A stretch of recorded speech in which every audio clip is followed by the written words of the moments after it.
Dear Nanang,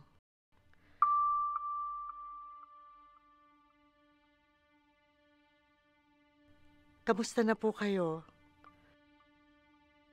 Sana okay kayo at nasa maayos kayong lagay habang binabasa niyo to. Alam ko na sobrang tagal kong hindi nagparamdam sa inyo.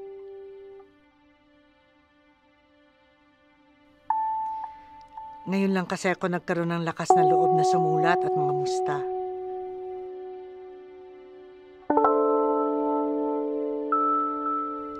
Oo nga pala, Nanang. Uuwi kami ni CJ sa Manila sa December. Itinaon talaga namin na magpasko dyan para maging masaya naman ang Pasko natin.